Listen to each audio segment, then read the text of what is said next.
This is Kash Patel. He appeared on Fox News with Brett Baer.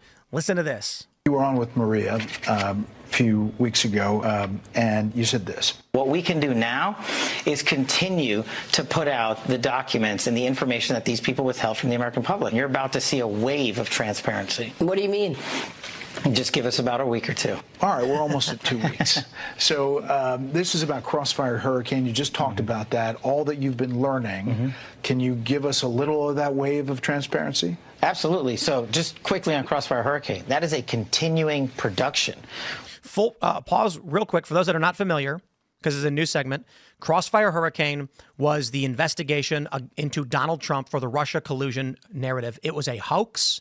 It hamstrung the Trump administration, and I would argue it was a seditious conspiracy based on the available evidence we have now. You're forgetting one small part there. There's just so much here. How are you supposed to list all of this? They broke the law multiple times to carry out this investigation. It wasn't even carried out according to the Patriot Act. How crazy do you have to be to create a kind of investigation that violates the bloody Patriot Act of all things? So now here's what Kash has to say about it. We have found material, and I'm the Crossfire Hurricane guy, that I didn't even know existed in FBI holdings. So there's been held someplace else, or? That's been stashed away in locations that people thought we wouldn't find it because we wouldn't know to look for it there. And as promised with my congressional partners, I'm working with Congress on constitutional oversight because that's what the American people deserve. And those documentations have been flowing to Congress nonstop on a rolling basis since that interview. So we've gotten some information so far. That is, in the previous segment, we were discussing that one of the operatives who had colluded on the Russia hoax, according to an FBI analysis, lied to Congress. And this is Chuck Grassley saying, actually, let me actually grab. Actually, I don't know if I have it pulled up anymore. A week from today, not that one. This one actually said. Newly declassified FBI documents proves Fusion GPS contractor Nellie Orr lied to Congress about contributions to Crossfire Hurricane.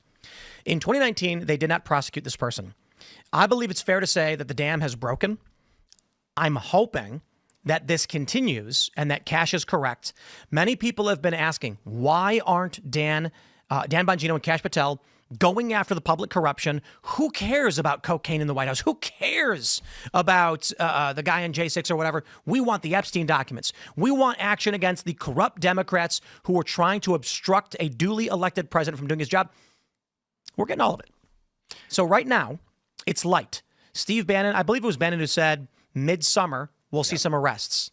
Well, this is massive because this is now in the public sphere, and Kash Patel has released documents that they've been declassified, and the GOP has released them to the public. It now appears the ball has begun rolling. I hope it continues, and I hope that snowball gets very big coming down that hill. Well, I mean, there's a lot of people that actually should be arrested if you go back and think about how many people had been involved in this, how many people had been involved in, other accused crimes. There's the pipe bomb on January 6th that they have to investigate. There's a lot of things, and we've talked about this a bit, and I really do think that they're trying to make sure that when they do make arrests, they've got as much evidence and as everything, all their ducks in a row, essentially. So that way, if they arrest people or when they make arrests, they can actually prosecute and actually produce results. I think this actually goes back to what Tim was saying a little bit earlier about the goal to move this forward so the American people get justice. But that it doesn't create a kind of chaos by just kind of going in guns a-blazing with just any piece of evidence so that you end up in some kind of an Al Capone trial scene where he's basically just about to get off because you don't have all of the ducks lined up in a row. And if I see these people arrested, I don't want some federal judge to walk in and file some little national something from some no-name district in Connecticut.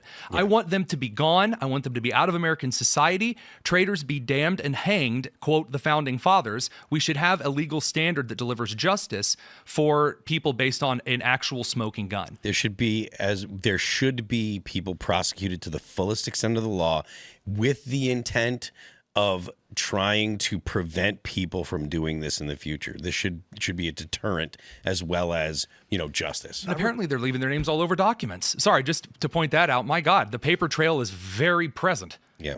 I refer to these to Kash and Dan Bongino as the secret police, the head of our secret police, kind of tongue in cheek. Like, we don't really have a secret police like Not the very SS. secretive. Not these guys, because he's given the documents to Congress. Like, Secret police are supposed to have cooler outfits, also, by the way. and like, sure, the FBI is going to do undercover work that you don't know they're doing. That's why you don't see a lot of what they're doing. You're like, where's Kash and Dan? Well, they're doing secret stuff. And that van outside, but anyway. Their willingness to send files to Congress to let the people decide what to do with it just completely turns that tongue-in-cheek bullshit on its head. These guys are legit. Well, hang on a second there. You said that they're sending this to Congress.